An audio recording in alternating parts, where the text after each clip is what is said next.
पूरा हाथ पे फोकस।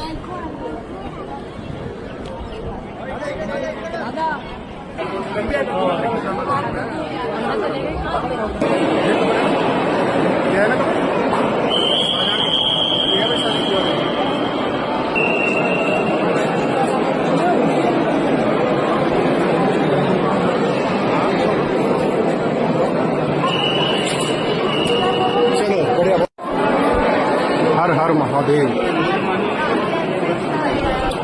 ठीक है,